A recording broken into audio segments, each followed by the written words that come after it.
All right, let's get a quick look at sports right now. As I told you, Kenny Rhoda on vacation this week. Billy Beebe has sports duties this morning, brought to you by Spectrum Orthopedics.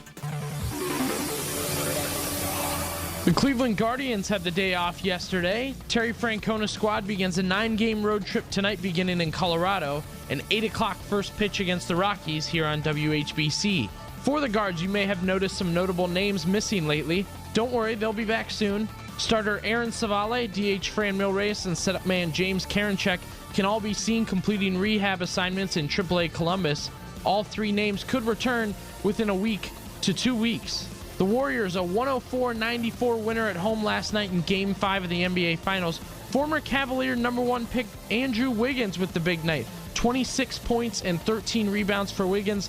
Series now at 3-2. Golden State is just 1 win away from capturing franchise title number 7. Game 6 in Boston Thursday night at 9 p.m. In Browns news, the team begins mandatory minicamp today. Regular practice and drills today, followed by special practices at Tom Benson Hall of Fame Stadium Wednesday and First Energy Stadium Thursday. For News Talk 1480 WHBC and Canton's Morning News, I'm Billy Beebe.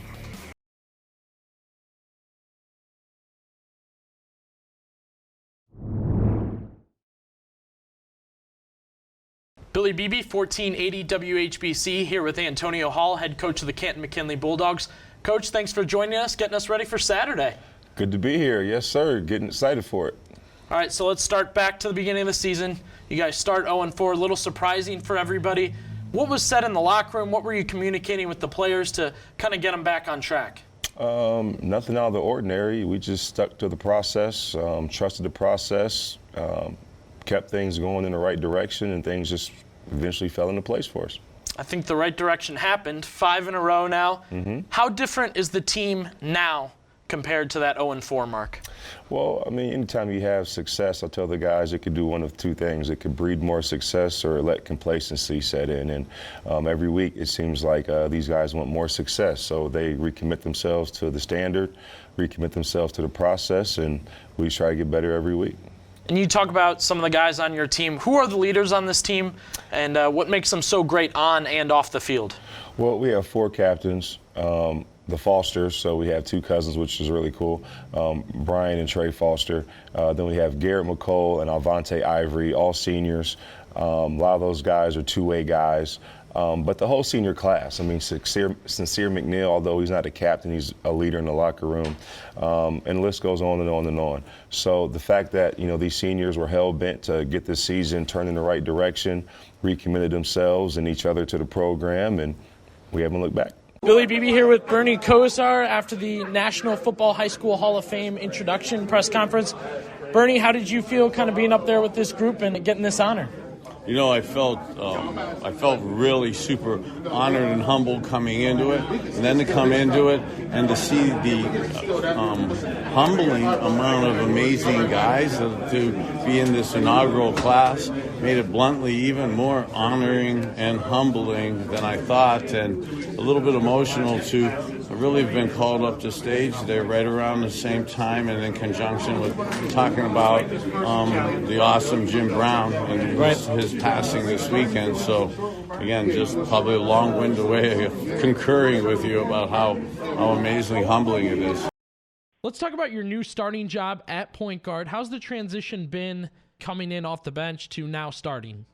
Obviously, I was behind a really good point guard last year, so I was able to learn a lot my 2 years coming off the bench and just doing whatever I could to help the team out a couple years ago or even a year ago. But the new role is nice, and I can appreciate it from just being here for a couple of years and, like, earning that spot. But the guys before me have really, like, shown me what it takes to and what I need to do to be successful at that spot and this level.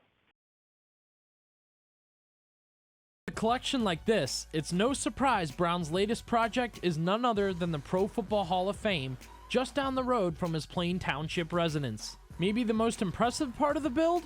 Brown designed and built the display from scratch. Many viewers online have been tracking Brown's progress through social media. First, we're going to extend the frame upward. You saw those gray connectors.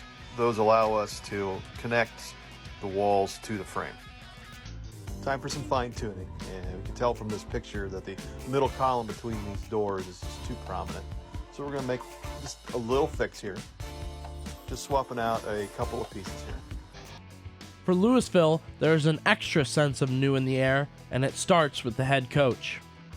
While Chris Kappas has coached all over the country on both sides of the ball, his time locally with Mount Union helped bring him back to Louisville High School.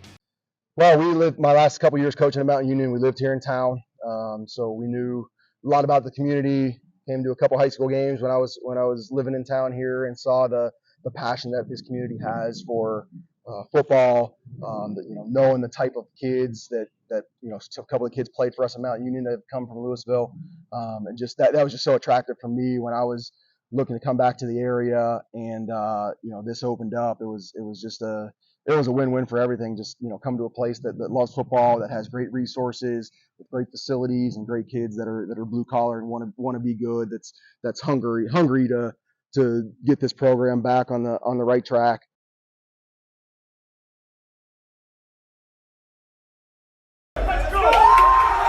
Shotgun formation. Bull spotted at the 2. Latterulo, 2 receivers left. Davide in the backfield, 1 receiver right. Looking to his left, stops, throws, man open, got it! Jackson walks it off on the road! The Polar Bears win it! Down, he'll fade back to the outside. Going to make a move. These 2 point guards going at it. Tough bank shot. Quick move, and he had something to say for the Ashland bench. Farrington rolls right, stops, lobs it up. He missed. Ball's loose on the floor. Farrington grabs it, goes up again, and it's in! Elijah Farrington on the second try gets it to go. 65-63 Massillon. Timeout. Solberger in the backfield. Time to throw. Jarvis going deep. Snyder's wide open. Caught it! 20, 10, 5. Touchdown, Dylan Snyder. Jarvis finally delivers on the pass. A sigh of relief for Cale Jarvis, and that might have just sent Lake to the next round. All right. What about you, Billy? Is there one? I think it's a World Series year. Okay. And maybe because it was so unexpected. They hadn't been to the playoffs the year before. You felt like they were a year too soon on that year, really. But it was so amazing how they got it done. Hammy was recapping it with you guys earlier, and it is crazy to think back. They maybe had 2 starting pitchers. They pull Ryan Merritt kind of out of nowhere to beat the Blue Jays. That Red Sox team was very good and won a World Series 2 years later, so that was a good team to play, and they took it to the end. They took it to Game 7, really, in the last couple innings, right? Right? As far as you could go. So it's hard not to pick that World Series. I liked that wild card team a lot because I felt like he stepped right in and immediately made them winners. I always thought that was interesting, but it's hard not to pick the World Series. Looking back at the whole Odell thing, and I don't want to talk about Odell anymore either. I don't want the media to keep asking questions. It seems like the players are sick of it. They'll probably have to field one more day of questions when he gets signed. The players on this team, the rebuild, the transition they've gone through, he had no part in it. He hadn't grinded through the things that most of these guys had to grind through, not only in Cleveland, but in their careers to get to Cleveland and to stay winning. I give you examples like Hollywood Higgins. Hugh Jackson cut Hollywood Higgins, put him on the practice squad, basically. Brought him back up. He earned his spot again. David Njoku's fought through injuries, getting blackballed by Freddie Kitchens. Hollywood Higgins had to go through the same. Freddie Kitchens didn't want to play him. They had some beef. I don't know if you remember that. He sat him out for 2 or 3 games. Nick Chubb had to fight through Carlos Hyde, getting carries over him. Jarvis Landry had a terrible situation in Miami and had to play for Hugh Jackson and Todd Haley, and even for what he was, Greg Williams. Yeah. Baker was I guess he didn't know it, but was the 3rd string battling for the 2nd spot to start his career. He's battled through all of it. Odell just jumped on, and he didn't like what he saw. And guys like Higgins could have left. They battled through. They earned their spot. Wyatt Teller, unbelievable. He gets traded here. Yeah. He had to beat out Austin Corbett. He did it. Takes the spot, keeps the spot, gets hurt, battles through it, stays. Same with, how many times could Joel Bitonio have asked for a trade? 0 in 16 years, 1 in 15 years, 4 in 12. and he stays, battles through it to get to this point. If they're playing just twice a week because Zanino's playing well. You understand where I'm coming from?